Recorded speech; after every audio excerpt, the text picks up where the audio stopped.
Boa noite a todos, prazer enorme estar aqui, recebendo o Ricardo Silva, especialista em tribunais superiores, principalmente aí do STJ, Brasília, vindo falar de um tema importantíssimo para nós, importantíssimo, ainda mais, né, nós que trabalhamos com direito privado, estamos direto aí, né, litigando no STJ, tenho certeza que vai engrandecer a nossa noite, compartilhar conhecimento, seja muito, muito, muito bem-vindo, Ricardo. E agradecer ao Ricardo Gazzi, nosso coordenador, pela iniciativa de trazer um palestrante que vai, com certeza, acrescentar demais para nós aqui nessa noite. Ricardo Gazzi, a palavra é contigo. Obrigado, Lucas.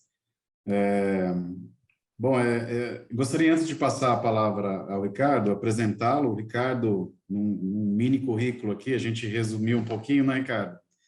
É servidor do STJ com 20 anos de experiência como assessor de ministro daquele tribunal, especialização em direito público, instrutor de temas relacionados ao recurso especial e recurso extraordinário em várias instituições, foi contratado pela Advocacia Geral da União pela especialização no tema de inexigibilidade de licitação e várias outras especialidades e atuação que o Ricardo tem como experiência.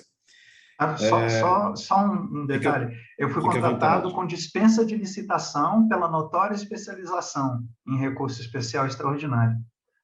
Obrigado, Ricardo, pelo ajuste aí.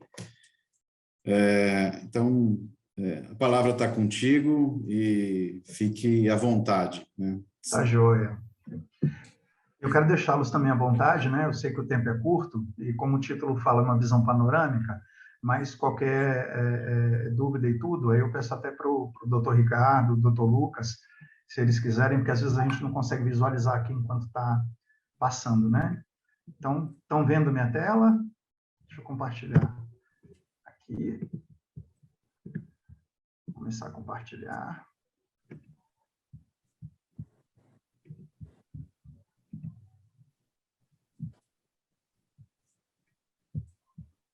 Agora sim.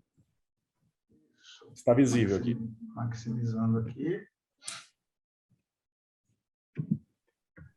Tudo ok? Tá ótimo. Joia. Só arrumar aqui o negocinho. Bem, gente, o tema, né, que a gente foi convidado para falar, a gente agradece muito o convite. É uma visão panorâmica, né? Então nós vamos fazer um voo rasante aí, passando assim bem de pertinho no tema do recurso especial. E a gente sabe, né, da importância desse tema, principalmente para vocês que estão, né, no dia a dia com a advocacia, na barra dos tribunais e diante do novo CPC, que traz agora, né, de forma inédita para a gente, a observância obrigatória dos precedentes repetitivos, né, trazendo toda essa sistemática que vem do direito norte-americano, do direito europeu, fazendo uma adaptação para o Brasil. Então, para a gente começar, né, eu acho importante, por mais básico que seja, mas a gente delimitar bem, né, as instâncias ordinárias, né, primeiro e segundo grau, e a instância extraordinária. Então, gosto de mostrar esse quadro para deixar, né, bem claro, a preocupação de todo professor fica bem claro, né, para o aluno não ter dúvidas. Nós temos, né, no que nos interessa, no STJ, o recebimento dos processos da Justiça Comum, seja ela estadual ou federal, né, com todos esses temas indo lá para o Superior Tribunal de Justiça. Então, vocês sabem que a produção é gigantesca, né, de processos no STJ, porque é muita coisa do Brasil inteiro. Os gabinetes trabalham muito, né, todos os gabinetes adotam cota de trabalho.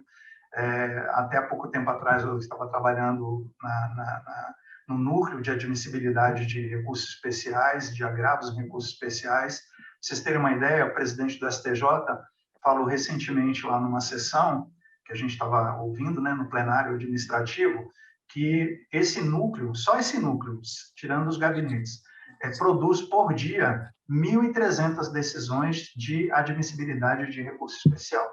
Para a gente ter uma ideia assim da quantidade, né? Isso por mês é muita coisa, fora a distribuição que vai direto do gabinete dos ministros.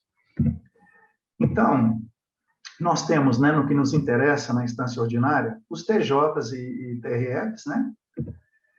E qual o objetivo da instância ordinária? Que é bom a gente deixar isso bem fixado para a hora de começar a pensar, já desde o ajuizamento da ação, já pensar nisso e lembrar. A instância ordinária, ela tem como premissa básica, né, de acordo com a visão constitucional, tutelar o direito subjetivo, o direito da parte. E aí, evidentemente, ela vai buscar promover a justiça como valor imediato.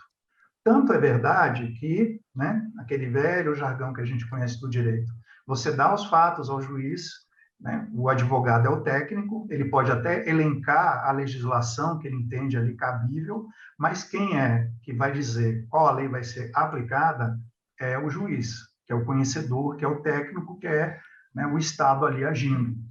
E a justiça da instância ordinária, ela tem esse objetivo. Então, ela não se preocupa tanto, né, com a uniformização a nível nacional. Aliás, não tem preocupação. Ela tem preocupação, e até por dever legal do novo CPC, da jurisprudência interna, né, de deixar adequada a jurisprudência interna, do seu próprio corpo ali de magistrados. Já na instância extraordinária, que nós temos o Supremo Tribunal Federal e o Superior Tribunal de Justiça, nós vamos buscar a tutela do direito objetivo como valor imediato. O que quer dizer isso, né, em relação ao recurso especial extraordinário, que é o nosso ponto, né, não das ações originárias que circulam nesses tribunais. Em relação à RESPRE, vai tutelar o ordenamento jurídico, né, a interpretação do direito. Então, no STJ, especificamente no que nos cabe, nós vamos ter a preocupação, né, do Tribunal da Cidadania, como gostava de falar o ministro Sálvio, de saudosa memória, se busca uniformizar a aplicação do direito federal. E isso é um desafio imenso, né, num país continental como o nosso. E, inclusive, a dificuldade também é muito grande pela herança que nós temos no nosso sistema de produção de leis do direito português. Então, nós temos uma Constituição extremamente prolixa, tanto é verdade que, atualmente, nós vemos o Supremo, através da repercussão geral, né, que é um filtro constitucional recente, né, fez 15 anos agora, teve até uma sessão no Supremo. O Supremo peneira, né, dentre os vários temas que a Constituição trata, aqueles que têm relevância constitucional. É como se estivesse pegando aquela tese que a gente estuda na faculdade sobre normas constitucionais e inconstitucionais, né? Uma tese da doutrina alemã de que as normas, às vezes, podem estar na Constituição, mas não são substancialmente constitucionais. Nessa teoria, que já foi rejeitada pelo Supremo há mais de 20 anos, né, poderia se mudar a Constituição até por lei ordinária, em se tratando de norma só formalmente constitucional. A repercussão geral mostra hoje, na prática, que o Supremo vem fazendo é separando, né, de alguma forma, através do reconhecimento da repercussão geral, aquelas normas de relevância. E o STJ, ele ainda não tem esse filtro, né, para poder verificar que leis federais serão analisadas. Então, o STJ, naturalmente, ele tem um universo jurídico imenso, né, de leis federais, que é um conceito amplo, né, para poder examinar, mas, como eu estava falando até num bate-papo aqui antes de começar a aula, nós temos a PEC da relevância para o recurso especial, que está na Câmara, né, dos Deputados. Depois eu vou, ao final, colocar o meu endereço, os sites, né, onde eu coloco algumas matérias e notícias. Vocês vão poder ver a última notícia de semana passada, né, que já passou na Comissão de Constituição e Justiça, a PEC, que traz a relevância para o recurso especial, né? É bem interessante porque transforma também num filtro constitucional essa relevância lá com os requisitos que ela vai dispor. Mas o nosso tema não vai ser a PEC, né? Nosso tema de hoje é a realidade posta para a gente. Então, nós temos o recurso especial como realidade para nós, e o recurso especial, ele tem aí 4 funções, né? 4 funções que o recurso especial ele traz, ele e o extraordinário. A primeira função é a nomofilássica, né? E o que seria essa função deixa eu só colocar aqui, nomofiláxica? Manter a rigidez, a validade e a autoridade da norma. Isso hoje vem expresso lá no artigo 927, né? Nessas mudanças que a gente vem sofrendo no processo civil, de 15 anos para cá, quando foi introduzida a repercussão e o recurso especial repetitivo, né? Que a gente acompanha desde aquela época, né? 15 anos atrás, quando houve a alteração dos artigos 543 e 544 do CPC, de 73, e hoje agora introjetados no nosso ordenamento, né? Porque aquilo tudo foi um balão de ensaio. Não sei se vocês lembram que teve a emenda constitucional, mas a própria repercussão, assim como o repetitivo, a gente não tinha muito detalhamento. Porque a ideia, isso a gente ouviu da própria equipe que trabalhou com o ministro Gilmar Mendes, doutor Luciano Fouque, doutora Thaís, que hoje, se não me engano, é desembargadora na 4ª região, eles falavam que a ideia, naquele primeiro momento, né, a gente fez um curso juntos, eu chamei eles num curso que a gente aplicava à época no Tribunal Regional Federal, assessorando a vice-presidência, e a ideia era trazer esses institutos e ir resolvendo as coisas com questões de ordem que o Supremo ia analisando, o STJ, e à medida que aquilo ali fosse sendo introjetado pelo sistema, pelos advogados, iria para os regimentos, para que no futuro fosse incorporado, né, ao CPC, como aconteceu agora. A outra função, a função uniformizadora, que está no artigo 926, né? Os tribunais têm que manter a jurisprudência rígida, uniforme, coerente. Então, para que isso? Para eliminar esse dissenso jurisprudencial, essa divergência de jurisprudência entre os tribunais da nossa República Federativa. Lembrando que nós não somos, né, como nos Estados Unidos da América, é uma república onde os estados têm soberania. Aqui, né, soberania e autonomia. Aqui os nossos estados têm autonomia, mas não têm soberania. Então, nós temos a lei federal abrangendo todo o país e, por isso, essa função é muito importante. Outra função que o recurso especial vai ter é a função paradigmática, que também a gente extrai aí dos artigos 927, 928 e 988, do CPC, que é fixar padrões decisórios para o julgamento isonômico de casos semelhantes. Aquela velha frase que a gente usa, mesmas razões, mesmo direito. E a última função que os doutrinadores colocam para nós, a função diquelógica. Por quê? Quando o seu recurso especial chega no STJ, a gente viu, né, agora mesmo, slide atrás, qual o objetivo principal do recurso especial ter subido? É fazer esse trabalho de tutelar o direito objetivo. A última coisa que o STJ vai fazer em se ultrapassando os óbices é resolver um caso concreto, né? Mas é uma função também. Aquele caso concreto, que vai, inclusive, virar paradigma, né? Partindo aí dessa visão de que ele pode virar um paradigma, ele vai ser resolvido ali também concretamente, a função diquelógica. E nós temos isso hoje também em relação ao RESP e ao RE, já fixado, né, no artigo 1034 do CPC, falando que o STJ e os Supremos, Tribunais Superiores, reconhecendo a violação, né, da Constituição, das leis, que lhe digam respeito, eles vão conhecer do recurso e aplicar o direito à espécie, ou seja, resolver aquela situação. Isso é bem interessante, porque nós vamos ter situações em que, às vezes, o mérito de determinadas questões não foi julgado nas instâncias ordinárias, por exemplo, declaração de prescrição, e o STJ ele pode afastar a prescrição. E aí? Ele vai examinar o mérito? Não vai? Ele vai mandar voltar para poder não haver supressão de instância? Vai depender, né? Isso aí podem ocorrer várias hipóteses, vai depender do caso concreto. Mas é só para abrir janelas aí, para a gente ver que tem muita coisa nessa aplicação do direito à espécie. Bem, então, para uma rápida conceituação, né, dos recursos extraordinários. São recursos de fundamentação vinculada, ou seja, os argumentos do recorrente têm que se amoldar com precisão à previsão legal, não bastando a simples irresignação, com o julgado recorrido. Vamos olhar, né? O exemplo dos recursos de fundamentação ampla, o exemplo principal é a apelação. Você se insurge contra a sentença, coloca ali a sua resignação, mas não tem aquele dever legal de colocar todos os dispositivos legais que você entende aplicáveis e tudo, embora, né, pela praxe jurídica se faça isso. Você tem um dever legal hoje, e a dialeticidade está presente no novo CPC, inclusive na apelação, de impugnar especificamente os fundamentos daquela primeira prestação jurisdicional.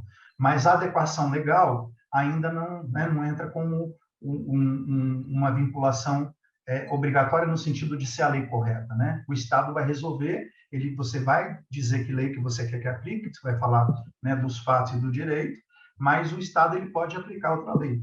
Nos recursos de fundamentação vinculada, para você conseguir o conhecimento do seu recurso, você tem que ter uma causa decidida, que a gente vai ver no pré-questionamento. Então, você primeiro, para conseguir a chave que vai abrir a porta do tribunal, você tem que mostrar que aquela lei federal que você reputa violada foi analisada pelo tribunal. Então, é uma fundamentação, né, dando como exemplo, um dos aspectos da fundamentação vinculada. Né, atacar aquilo que foi decidido. Isso vai influenciar lá no pré-questionamento, quando a gente falar dele daqui a alguns minutos. E para que isso, né? Porque esses recursos, eles almejam, né, ter a efetividade e uniformidade da interpretação da Constituição Federal e das leis federais no país, tratando de questões eminentemente de direito. Por quê? Os fatos, né, que amparam essa pretensão recursal, eles já foram soberanamente delimitados nas instâncias ordinárias. Então, RESP e RE não vão discutir questões, não há como se levar teses que demandem o revolvimento fático e probatório, que a gente vai ver também, até porque tem súmula, né, tanto do Supremo e do STJ a respeito. E características comuns aqui do recurso especial e do extraordinário. Não são instrumento de terceiro grau de jurisdição. Não são recursos que objetivam corrigir injustiças, pois suas hipóteses de cabimento estão taxativamente previstas na Constituição e no CPC, como a gente viu. Sua utilização, no caso aí do recurso especial, né, que é o que nos cabe, demanda o prévio esgotamento dos recursos na instância ordinária, causa decidida, né? Tem até uma súmula do Supremo 281 falando disso. Então, tem que esgotar instância. Aí entram aquelas questões, né, do esgotamento de instância. Você tem a sua apelação julgada, entra com embargos declaratórios. O tribunal vai da segunda instância, TRF ou TJ, julga seus embargos declaratórios monocraticamente. Esgotou a instância ou não? O CPC, ele coloca hoje, né, diferentemente do CPC 73, que aquela regra básica, né, o acessório segue o principal. Então, se você tem uma apelação que foi julgada no colegiado, você entra com embargos, o tribunal teria que julgar isso no colegiado. Mas ainda acontece de haver julgamento monocrático de embargos declaratórios de decisão colegiada, de voto? Acontece. E aí, como é que eu vou esgotar a instância? Né? Há todo uma jurisprudência criada no STJ a partir disso. Inclusive, eu destaco, né, que no último informativo de jurisprudência, que sai por temas, que é a jurisprudência temática do STJ, nós temos lá para consulta, chama Pesquisa Pronta, se eu não me engano, está no site do STJ, duas edições só sobre embargos declaratórios, onde vai estar essa tese também, né? Como fazer nesses casos, né? Como que esgota a instância? A gente vai, né, verificar na prática que isso ainda continua acontecendo, né? A parte não tem os embargos declaratórios julgados colegiadamente e depois a instância especial não se abre porque não esgotou, né? Eles visam esses recursos somente impugnação de questão constitucional de direito, como a gente viu, não se prestam para reexame de matéria de fato, ou seja, no STJ, o recurso especial ele tem que partir da premissa fática estabelecida pelo tribunal. Mas, contudo, né, pode haver o quê? A chamada revaloração ou valoração, a gente encontra precedentes usando as duas denominações, que é o quê? É dar para os fatos configurados na instância extraordinária uma nova qualificação jurídica. E também alguns incluem na questão de valoração da prova e a questão quanto ao próprio direito probatório, né? O que provar, como provar. Então, essas questões, elas podem, sim, ser colocadas no recurso especial, de valoração da prova, o que provar, como provar. Mas não, a tese do RESP, ela não pode partir de uma premissa fática diferente daquela estabelecida pelo Tribunal de Origem, né? Os recursos especial e extraordinário não possuem efeito suspensivo em regra, mas podem, excepcionalmente, né, ganhar esse efeito suspensivo, previsão expressa aí do 995, parágrafo 29, e sua admissão está intrinsecamente relacionada ao debate da questão, causa decidida, né? Que aí vem o requisito conhecido como pré-questionamento, nós vamos abordar daqui a pouco, e em hipóteses excepcionais, eles podem aplicar, né, o STJ, o Supremo, em RESP-RE, norma não debatida na instância ordinária, claro, observado aí os artigos 9 e 10, que falam do princípio da não surpresa, mas o STJ e o Supremo podem aplicar para resolver a controvérsia, né, numa hipótese. A controvérsia, como eu falei, é resolvida nas instâncias ordinárias de uma forma, chega no STJ, o STJ fala, não, essa resolução não foi a correta. Aí ele afasta aquela lei federal que foi aplicada. Sobrou o quê? A própria controvérsia. Está madura para julgamento? Está. O STJ entende que pode resolver ali, né? Ele aplica o direito à espécie. Aí, claro, né, hoje, observados os artigos 9 e 10, antes do ministro decidir, se for algo absolutamente novo, que não tenha sido debatido, nós temos precedentes abrindo vista, né, às partes. Até brinco que esse despacho é o gato subindo no telhado, né? Olha o que nós vamos aplicar, olha o que nós vamos receber, né? Para as partes poderem se manifestar. E servem, né, o recurso especial extraordinário para a aplicação dos seguintes institutos. Os conceitos jurídicos indeterminados, que é quando nós temos palavras ou expressões que são vagas ou imprecisas. Por exemplo, o que se enquadra no conceito de prova escrita, de bem de família? O que é dano moral? Quais hipóteses nós temos, né, de dano moral? O que é mero aborrecimento? Então, isso tudo são funções importantíssimas que o STJ, principalmente, né, que tem essa amplitude com o julgamento do recurso especial, essa responsabilidade hercúlea que ele possui, ele vai fazer isso ao julgar os casos, né, as situações da vida que podem configurar dano moral ou não. E cláusulas gerais, né, que são normas com diretrizes indeterminadas, que não trazem expressamente uma solução jurídica ou consequência, mas têm que ser observadas, né? O que é boa-fé? Ocorreu boa-fé no caso concreto? O que é a função social da propriedade? O que envolve o poder geral de cautela? Então, são, né, muitas responsabilidades que decorrem, né, em muitos aspectos a serem observados na interposição do recurso especial. E também não pode o recurso especial, né, bem como extraordinário, mas principalmente especial, ser utilizado para reexame da justiça ou injustiça de cláusula contratual. Embora nós tenhamos uma exceção que a gente vai falar daqui a pouco, quando a gente falar da súmula 7.5, ok? Bem, o STJ tem essa missão constitucional séria, né, severa aí, de interpretar a legislação, corrigindo ilegalidades e não necessariamente injustiças, né, que vão acontecer. Que nem sempre, né, processo, como a gente costuma falar, né, o processo já nasce de algo que não é agradável, que é o que? Uma briga, uma discussão, e onde cada um acha que tem razão. Alguém ali não vai sair bem, não vai ganhar tudo o que queria, ou pode não ganhar nada e perder tudo. Então, o STJ ele tem essa responsabilidade grande aí de resolver, né, esses casos. E leva isso muito a sério, né, como a gente tem visto, o tanto que o judiciário ele tem ficado em evidência. Né? Vocês devem estar reparando nesse fenômeno, né, nos últimos 10, 12 anos, como o judiciário está em evidência. Né? Ministros que antes ficavam só nos seus gabinetes, hoje eles são praticamente figuras públicas, né, conhecidas pela televisão, pelos julgamentos televisionados e tudo. Então, uma grande responsabilidade. Sobre o cabimento do RESP, né? Nós vendo aqui, nós examinando o preceito constitucional, né, o permissivo constitucional, como nós gostamos de usar essa expressão nos precedentes, compete ao STJ julgar em recurso especial as causas decididas. Aí, causa, você lembra de pré-questionamento, decidida, você lembra de esgotamento de instância, em única ou última instância, pelos TRFs ou pelos tribunais dos estados e territórios, quando a decisão recorrida contrariar tratado lei federal ou negar-lhes vigência. Aí vem, né, a doutrina fala que, inclusive, a contrariedade é um gênero, no qual negar vigência é uma espécie.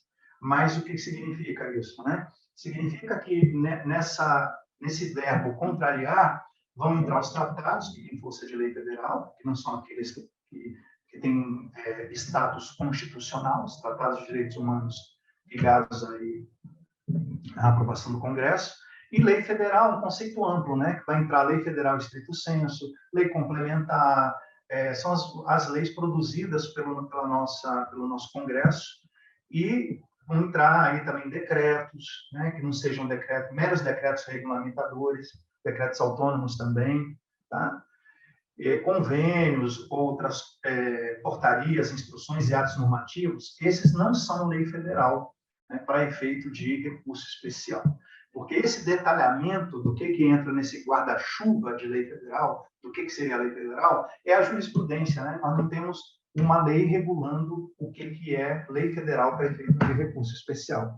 E a negativa de vigência, né, é quando a lei tem que ser aplicada e não foi. Contrariar é quando a lei é mal aplicada. Negar vigência é quando ela deveria ter sido aplicada e não foi.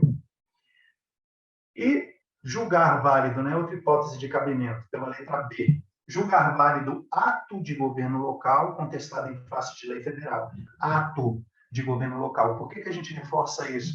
Que é a redação dada pela emenda 45, porque até antes dessa emenda se falava em lei local. E aí era um problema grave, né? A gente no STJ, né, você para verificar se uma lei local ela invadiu a esfera de competência da lei federal, para onde a gente tem que ir para resolver isso? Para a Constituição. Quem analisa, quem detalha a competência legislativa é a Constituição. Então, isso, mesmo com a redação anterior a 2004, não era analisado no STJ. E aí houve a emenda corrigindo isso para colocar ato de governo local, né? Que seriam aqueles atos do Poder Executivo que podem, se for o caso, né, dependendo do contexto, violar a lei federal. Ok? Alguém falou alguma coisa aí? Tudo ok. E a letra C, quando há interpretação divergente, que é uma outra forma de cabimento, que é o conhecido dissídio jurisprudencial ou dissenso pretoriano, quando você interpõe um RESP dizendo que a lei foi violada. Por quê? Porque ela está sendo interpretada de maneira divergente. E aí depois, né, o CPC e o regimento do STJ também, né, o CPC no artigo 1029 e parágrafo 1º e o regimento interno do STJ no artigo 255 vão falar, né, de como demonstrar esse dissídio.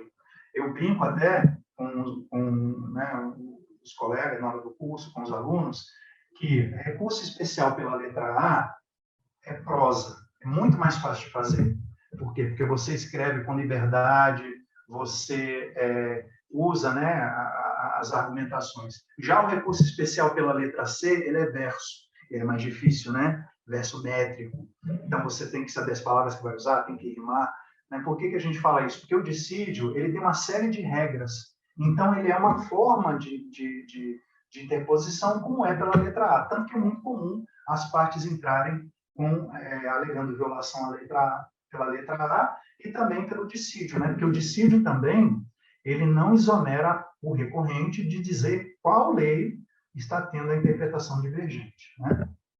Bem, vistas essas hipóteses de cabimento, o que eu acho importante destacar nessa visão panorâmica que nós estamos tendo é a questão dos fundamentos do acórdão recorrido, porque a partir dos fundamentos que o acórdão recorrido deu, eu vou verificar o meu interesse, né, em recorrer, né, o interesse de agir, e vou verificar também que recurso vai ser cabido.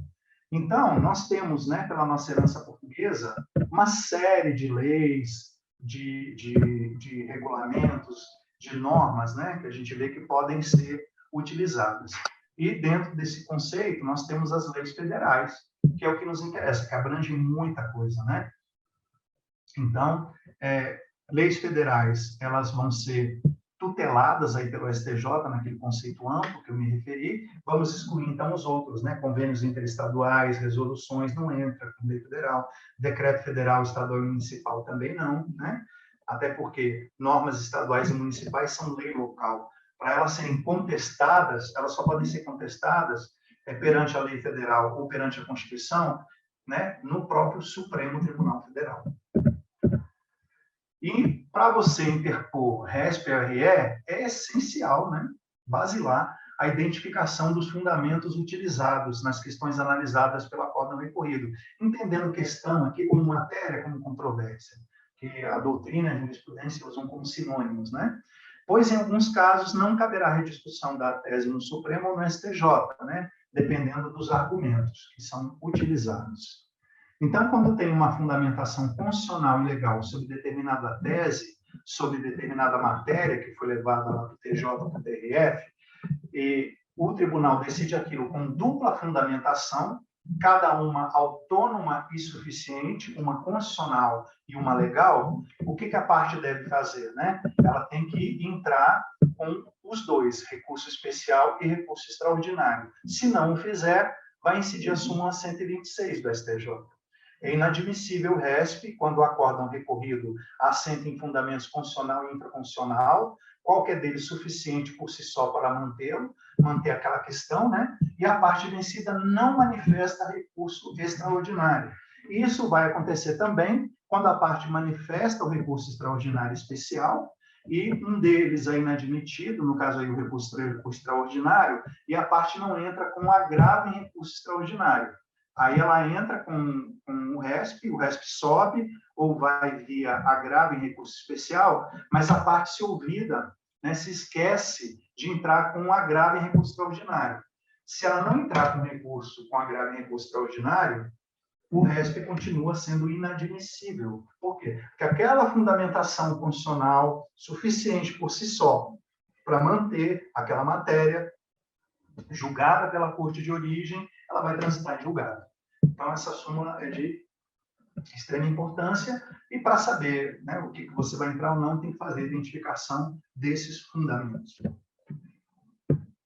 Quando o tribunal, ele julgando, né, os TJs e TRFs, ali a matéria, eles aplicam dupla fundamentação, e ambas com base legal, né, não está prescrito, porque o Decreto-Lei 20.910 de 32 fala aquilo, ou o Código Civil também, com relação à prescrição, fala aquilo outro, né? Então, sobre a mesma tese, há fundamentações com base em lei federal, e as duas fundamentações são autônomas, uma até geralmente, né, é dita em obter dictum, né? Obter dictum, né, vem do latim dito para morrer, mas acaba vinculando a parte, né, pela própria jurisprudência. Quando a parte não impugna no recurso especial esses dois fundamentos, mesmo um deles sendo em obter dictum, vai incidir, por analogia, no recurso especial, a súmula 283. Ou seja, é inadmissível o RESP, né, adaptando ela aqui, quando a decisão recorrida se assenta em mais de um fundamento legal suficiente, né, para a matéria legal, e o RESP não abrange os dois. Muito aplicada também, gente. Todas essas súmulas que eu coloco aqui nessa nossa visão panorâmica, vocês vão pegar precedentes, se jogarem hoje, vão pegar precedente publicado agora. Então, assim, são pontos que parecem muito básicos, mas não são observados, às vezes, devidamente, né, por quem recorre. Aí, continuando o nosso passeio panorâmico, pré-questionamento, né, que já rendeu muita discussão, já rendeu muitos artigos, né? Tem um do Cássio Scapinella, que é de 2007, que é assim, quem tem medo do pré-questionamento, né? Aí todo mundo fala, eu tenho medo, porque não sabe. O que é o pré-questionamento, né? O pré-questionamento é o debate da questão federal, aí no caso, pelo tribunal de origem. Ah, mas o tribunal é obrigado a pré-questionar? Pré-questionar pode ser considerado também o direito da parte suscitar pronunciamento do tribunal sobre determinada legislação?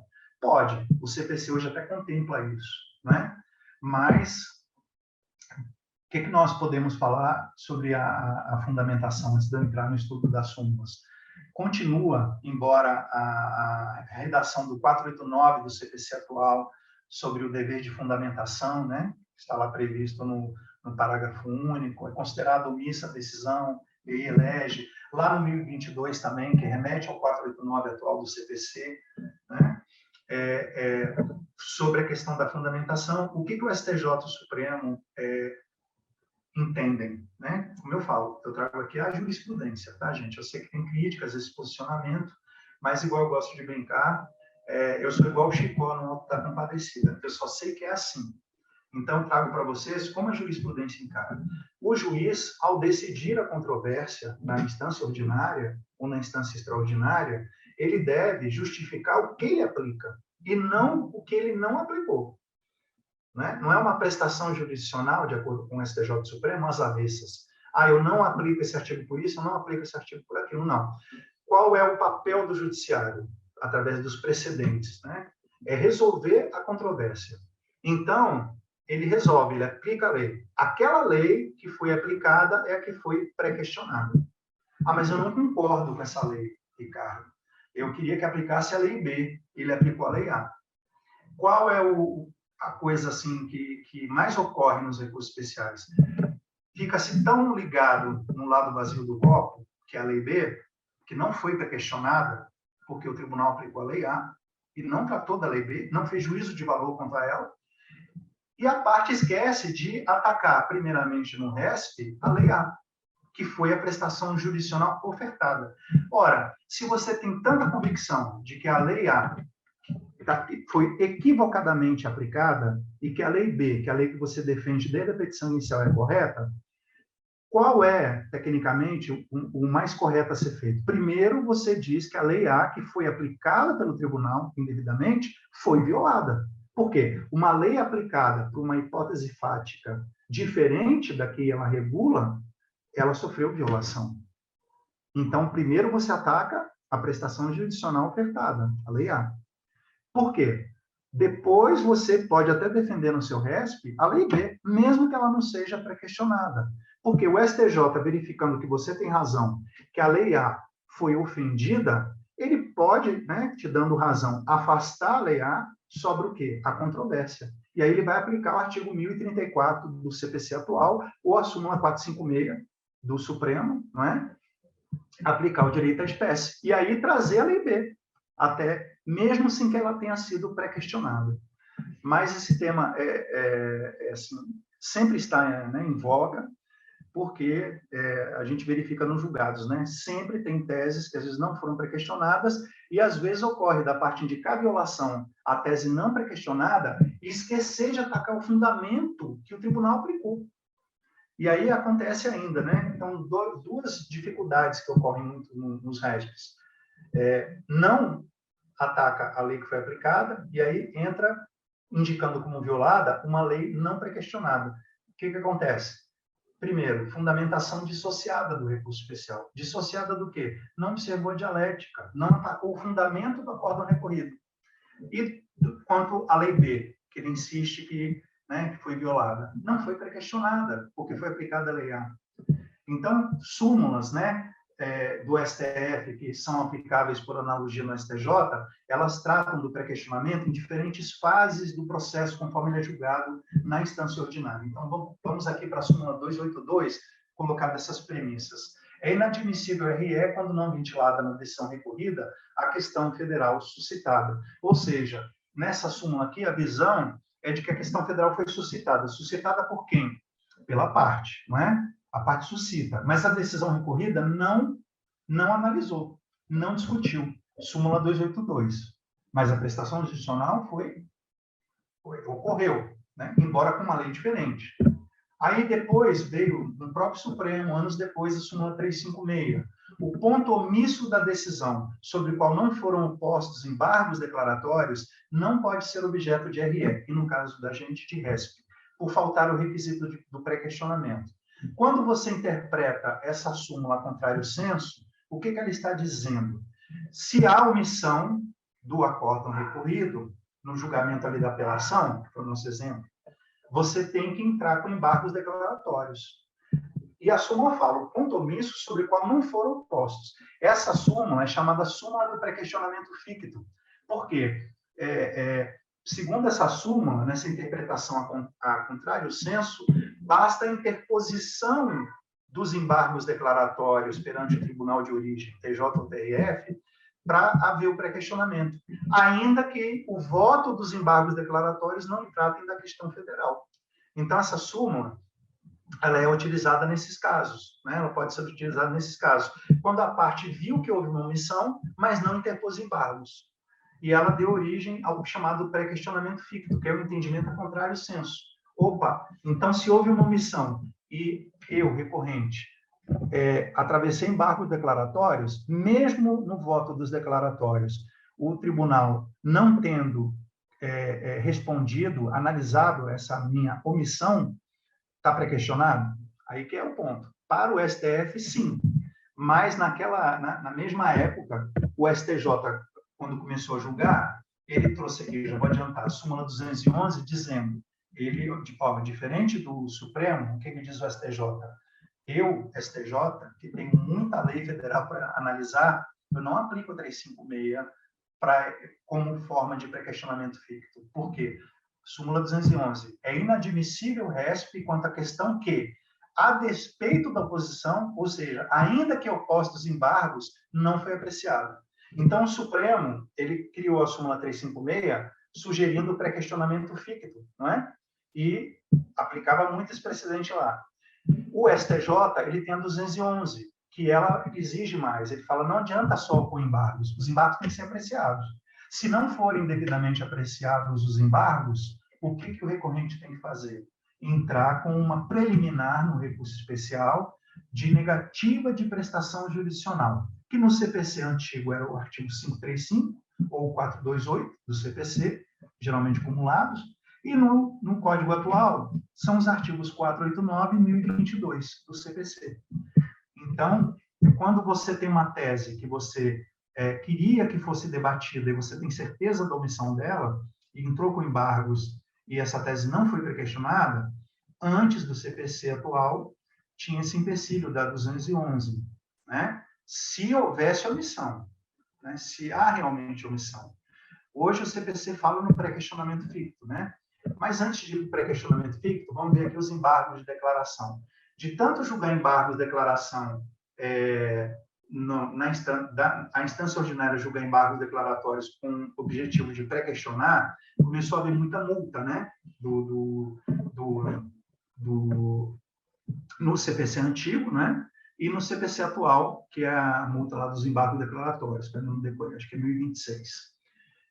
O que acontece? O STJ criou uma súmula para afastar a multa no caso de embargos declaratórios que, na origem, perante a Corte Estadual ou Federal, buscam pré-questionamento. Então, embargos de declaração manifestados com notório propósito de pré-questionamento não tem caráter protelatório. Então, tem essa súmula e tem a 211 que eu já falei, que vai além da 356, e tem a 320, que diz que a questão federal somente ventilada no voto vencido não atende o requisito do pré-questionamento. Essa súmula, com a edição do novo CPC, ela foi revogada expressamente pelo CPC, porque o CPC fala hoje que a questão é considerada pré-questionada, né, debatida anteriormente, mesmo tratada no voto vencido, porque ele faz parte da prestação jurisdicional. Então, essa súmula ela não é utilizada para os recursos especiais interpostos, né, na vigência do CPC. Mas para os recursos antigos, ela foi aplicada, ainda é aplicada, né? Eventualmente pode ter um RESP anterior ao CPC de 2016. Bem, então, essas são as súmulas sobre pré-questionamento, né, que o STJ tem, e eu passei aqui, né, bem rápido mesmo, porque é muita coisa, essa visão do pré-questionamento. Outra coisa que ocorre muito em RESP é se buscar exame de cláusula contratual. Então, via de regra, o STJ não reexamina a cláusula contratual. Por quê? Porque é um exame fático ali, de uma situação onde as partes criaram uma relação jurídica entre elas, não é? Sinalagmática, e o STJ, via de regra, não analisa, mas há uma exceção, que surgiu o quê? Das novas realidades nessa súmula. A súmula 5, ela é antiga. Não havia o direito massificado como é hoje, e especialmente os contratos de adesão. O que é justamente a exceção. Excepcionalmente, o STJ pode examinar a cláusula de contrato de adesão, o qual, por analogia, acaba tendo características próprias da lei, como abstração, generalidade e imperatividade. Né? Em muitos contratos de adesão, a parte nem sempre ela vai ter condição de mudar a regra, ali determinada cláusula. Então, o STJ vem excepcionando a súmula 5 para esses casos de contrato de adesão. Como é que eu vou saber se vai haver, né, análise do meu especial ou não de um contrato de adesão? É caso a caso. Né? Se o STJ entender que aquele contrato de adesão ele tem essas características da lei, abstração, ou seja, serve para vários casos, generalidade, atinge muitas pessoas, e a imperatividade, não tem como negociar, feito tudo que a lei traz, ele tem uma grande chance, né, de examinar aquele RESP. E junto com a súmula 5, a súmula mais odiada, né, que eu falo geralmente, que mais se não gosta, é a súmula 7, né? Quando se busca no RESP o reexame do contexto fático e probatório delineado soberanamente na instância ordinária. Então, o STJ, em sintonia com sua missão constitucional, ao analisar o RESP, exerce o juízo de legalidade para tutelar o direito objetivo de forma imediata, aferindo a correção ou não da lei federal aplicada na instância ordinária, mas a partir do quê? Das premissas fáticas estabelecidas pelo Tribunal ACOL. Por esse motivo, foi editada a súmula 7. A pretensão de simples reexame de prova não enseja recurso especial. Aí já me perguntaram, mas a súmula fala em simples reexame. E se for um reexame complicado? Também não pode, né? Não se reexamina provas no recurso especial. O que você vai fazer no seu RESP, para não esbarrar na súmula 7, no óbice da 7, é mostrar que a base fática que você trabalha no seu recurso especial para mostrar que a lei foi violada é a mesma base fática do tribunal. Se você alterar essa base fática, você tem o seu especial obstado, né, o conhecimento dele pela súmula 7. Né? Então, tem que utilizar essa mesma base fática. E nem também, não é só alterar a base fática na tese do RESP. Se a tese do RESP ela provocar o reexame da tese das provas, também cai na súmula 7, né? Parece um preciosismo, mas pode ocorrer as duas coisas. Às vezes a tese ela vai demandar um reexame. Às vezes a tese do especial, por si só, ela já aplica, já sugere a aplicação da súmula 7, porque ela parte de premissa fática diferente daquela que foi estabelecida pelo Tribunal ACOL. Ok? E a revaloração do contexto fático e probatório pode acontecer? Pode. Né? Em que hipótese? Embora o STJ não possa reexaminar e alterar premissas práticas e probatórias estabelecidas pelo Tribunal ACOL, pode essa corte de uniformização revalorar ou valorar esse acervo probatório que está ali dentro do voto, na parte da fundamentação, para lhe dar diferente categorização jurídica, vale dizer, outro enquadramento legal. E também se considera a valoração da prova a má aplicação de princípio ou regra no direito, né, no campo probatório. Né? O que provar, como provar, né, uma ação envolvendo imóvel, tem que fazer uma determinada perícia, né? E isso aí é uma tese jurídica que vai servir para outros processos. Isso pode o RESP subir questionando, né, que provas são cabíveis para esse tipo de ação. Então, isso é valoração da prova no sentido que o STJ considera que não esbarra na súmula 7, porque a tese que sair desse julgamento, ela vai ter aplicação generalizada também, não é só resolvendo aquele caso concreto. Certo? Bem, brevemente aqui, para terminar o nosso voo panorâmico, né? A elaboração da petição do recurso especial, que é um dos pontos que a gente trabalha muito quando a gente dá cursos, né, para advogados. Isso assim, você tem que trabalhar a petição do recurso especial desde a hora que você entra com a petição inicial. Você já tem que ter em mente que com o formato hoje e com né, o nosso sistema, né, do stare decisis, que a Constituição ela está introjetando, né, do sistema da common law, de você ter tribunais superiores que norteiam a aplicação do direito para a instância ordinária de forma vinculante e obrigatória, a sua petição de início do processo já tem que tá, assim, de alguma forma delineada para no futuro você ter questões que você vai levar no recurso especial ou no recurso extraordinário. E, para isso, você tem que observar muito a disposição do 1029. Ah, mas todo mundo lê isso, né? Já me falaram isso. Só que, na prática, tem muita coisa aqui dentro desse dispositivo que vai cair em óbice de admissibilidade. Exposição do fato e do direito. Né? O advogado coloca a exposição do fato e do direito. Mas no RESP, tem que ser o fato tal qual ele foi delimitado pelo tribunal a cor.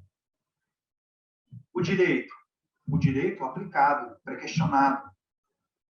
Demonstração do cabimento do recurso interposto, letra A, B ou C.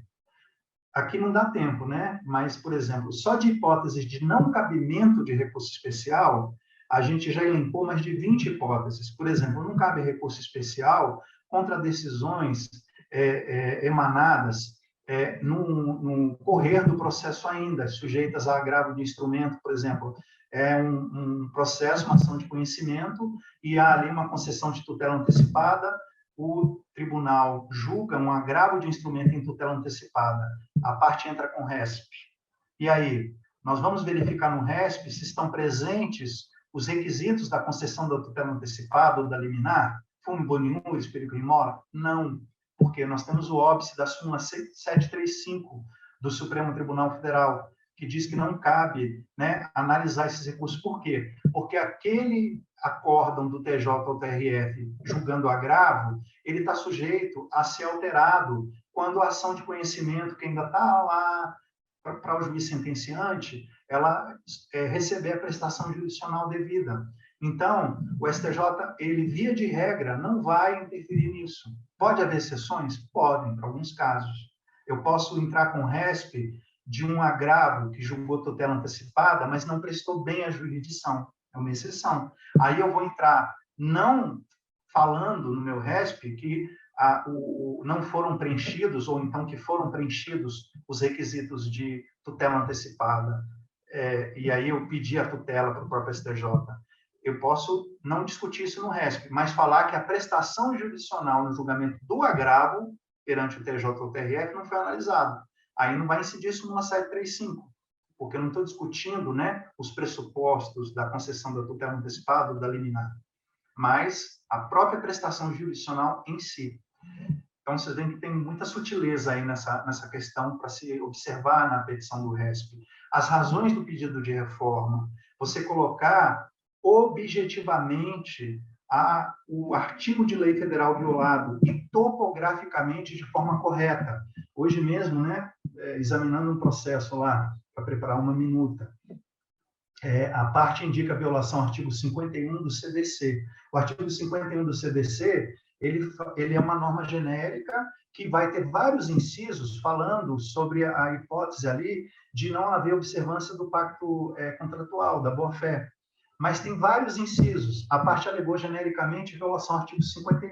Não colocou qual inciso, no caso dela, foi inobservado pelo Tribunal ACOR, na visão dela. Súmula 284. O que diz a súmula 284? Não se conhece do recurso extraordinário e aplicado no STJ analogicamente do recurso especial, se a deficiência do recurso não deixa entender a que ele veio. Né? Em grossas palavras, é isso. A súmula 284, ela tem mais de 15 hipóteses de aplicação, acho que mais de 20, inclusive. Né? Ela é utilizada porque, principalmente em relação à dialética, de não impugnar o fundamento do acórdão recorrido diretamente. Né? A parte continua focada no que ela não recebeu, aí, como eu falei, né, slides atrás, ela não impugna a lei aplicada, razões dissociadas, fundamentação deficiente, súmula 284. Ou ela indica a lei que foi violada, mas indica só a lei. Fala, ofendeu a lei 6830, lei de execução fiscal. Ou então ofendeu a lei do inquilinato, não é? Mas, espera aí, a lei do inquilinato é imensa. Ou então indica assim, ofendeu o artigo tal da lei do inquilinato e seguintes. Essa expressão em seguintes também seja a aplicação da 284. Por quê? O STJ recebe o RESP, que é recurso de fundamentação vinculada. A indicação de violação tem que ser precisa. Então, o advogado, se ele coloca violou o artigo tal e seguintes, ele está sendo impreciso, fundamentação deficiente. Então, seu RESP não vai ser analisado, né? Então, vocês veem que são muitos detalhes que saem aqui do artigo 1029, né? Por isso que é importante trabalhar a argumentação jurídica, a redação e a dialética também, né? De como se recorrer do acórdão desfavorável e até, né? A gente aborda isso quando vai falar de agravo em recurso especial e do próprio agravo interno. Quando a decisão do recurso especial é exarada no próprio STJ, né? Monocraticamente, impedir o conhecimento do RESP, você tem uma forma dialética de mostrar que não é o caso de súmula 7. Você tem uma forma dialética de mostrar que não é o caso de 284. Né? Tudo isso, hoje, a jurisprudência, ela não só aplica o óbice, ela tem explicado como você tem que afastar esse óbice. Né? Tem muitos acordos nesse sentido. Então, a dialeticidade hoje, que é um dos principais motivos para se aplicar a súmula 284, ela consiste na necessidade de que os argumentos do recorrente sejam expressos em forma de discurso, as chamadas razões recursais. Então, transcrições podem ocorrer? Podem, mas você tem que reescrever, você tem que colocar o discurso ali, mostrando o que foi a jurisdição, o que foi que você não concorda, qual o dispositivo legal que autoriza você entrar com o RESP, não é? E isso tudo para que o Tribunal Superior possa proferir o julgamento, para que o recorrido possa exercer ampla defesa e contraditório, né? Como é que você vai numa petição genérica, exercer ali o seu direito de contrarrazões de impugnação? E a gente vê esse princípio hoje em todos esses recursos que estão aqui, né? Recurso especial, recurso extraordinário, embargo de divergência, princípio da dialeticidade. Bem, eu pergunto para o doutor Ricardo quanto tempo eu tenho. Doutor Ricardo. Fique à vontade, professor. Eu acho que está faltando só mais um slide ou dois, tá? E nós temos também, assim... Muito interessante. Obrigado. Eu acho importante destacar a fungibilidade entre RESP e RE, porque, às vezes, como nós temos na instância ordinária uma riqueza muito grande normativa e por natureza, né, e até por própria lógica jurídica, as normas gozam de presunção de constitucionalidade, acontece que, às vezes, o tribunal ele começa a examinar determinada lei federal partindo da presunção de constitucionalidade dela. Isso é fundamentação condicional? Não. Se ele só coloca assim, olha, essa lei veio explicitar o direito, o tal valor, ou, por exemplo, a entidade familiar, o núcleo familiar, etc. e tal, tudo bem. Mas se na fundamentação adotada pelo tribunal, ele faz uma interpretação daquela lei conforme a Constituição, né, que é uma forma de criar um fundamento constitucional, não vai caber RESP, vai caber RE. Mas há uma zona cinzenta, uma zona límbica. Às vezes não fica tão claro, porque cada julgador escreve de um jeito. Aí você entra com RESP e RE. E antes do CPC atual, havia dificuldade de qual recurso entrar, porque se você entrasse com RESP e RE e o STJ entendesse que a matéria era constitucional e falasse RESP não conhecido, aí o RE ia para o Supremo, após o julgamento do RESP, e o STF falasse RE não cabe, porque a matéria foi decidida à luz de lei federal. Mas espera aí, para o RESP e o RE subir, ministro do Supremo, o meu RESP foi já julgado lá embaixo, não tem como reativar meu RESP. O que restava à parte antes do CPC atual? Pranto e ranger de dentes, como a gente fala, né?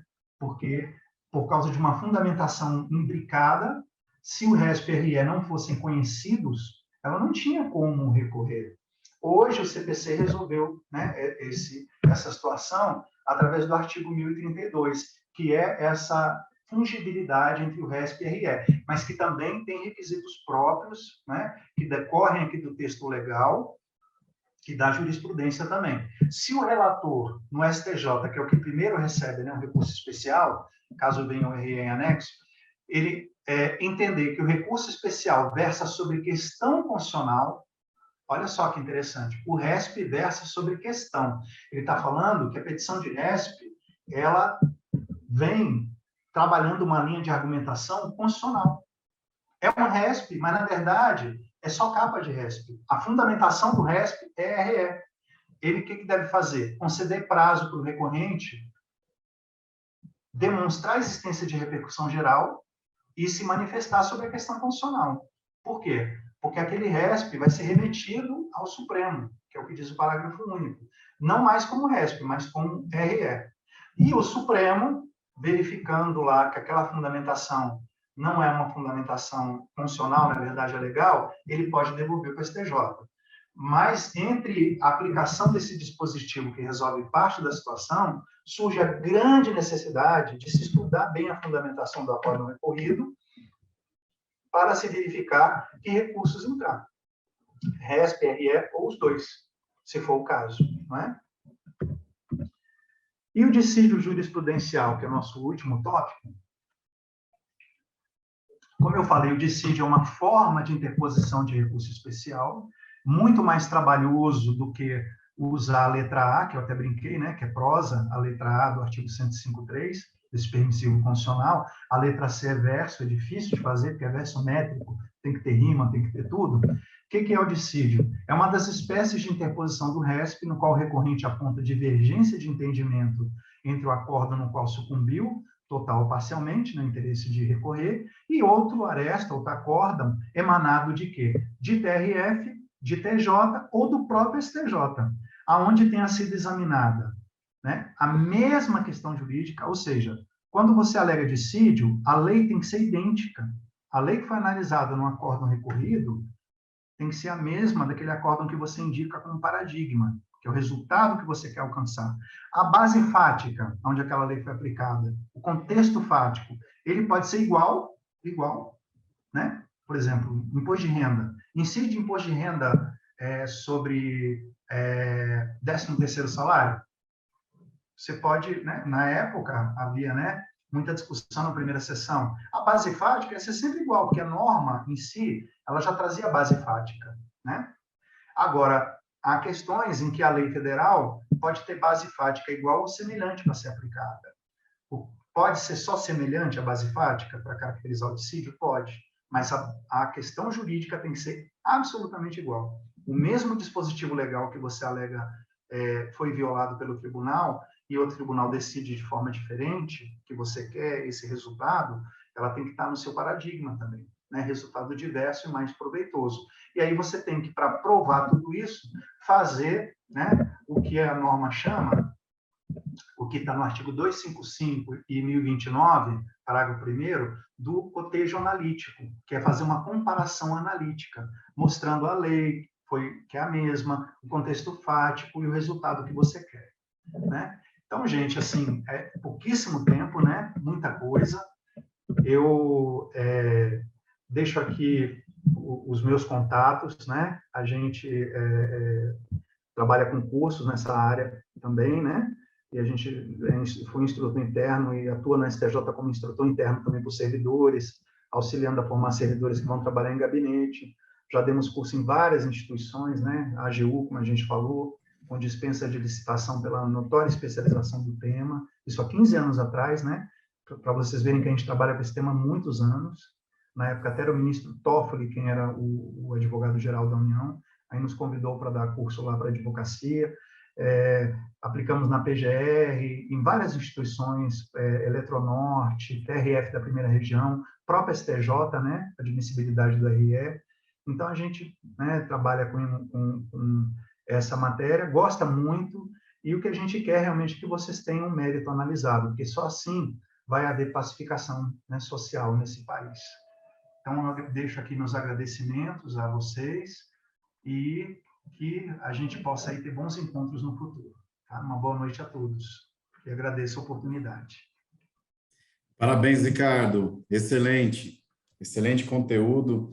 Muito obrigado por compartilhar não só o seu conhecimento, mas como a sua experiência, né? Trazendo detalhes de ordem prática. Isso daí é fundamental para o nosso aprimoramento.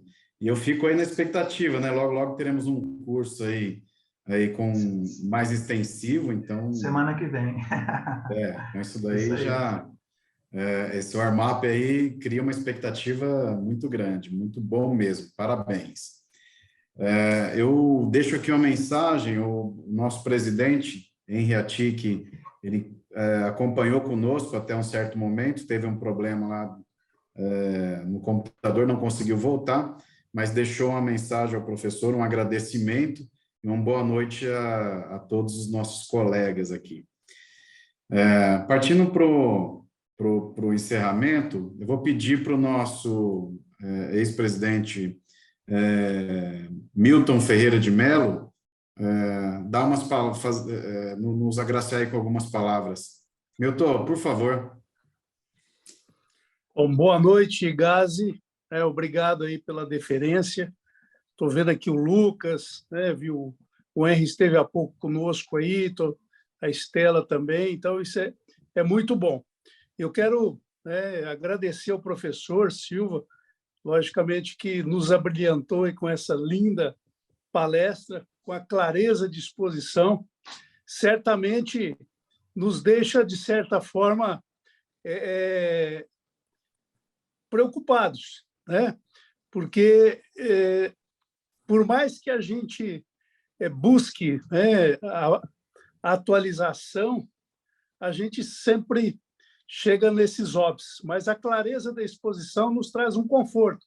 Às vezes está muito mais conosco aqui, a busca do acatamento das nossas razões e a forma que um recurso será apreciado pelos ministros, e espero que isso nos ajude, e ajude a todos os nossos colegas aqui, advogados e advogadas, a prepararem, como diz o professor, desde o início da petição inicial ou da contestação, ou para o eventual recurso especial.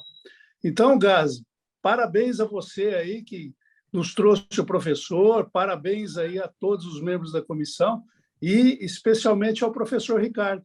Muito obrigado.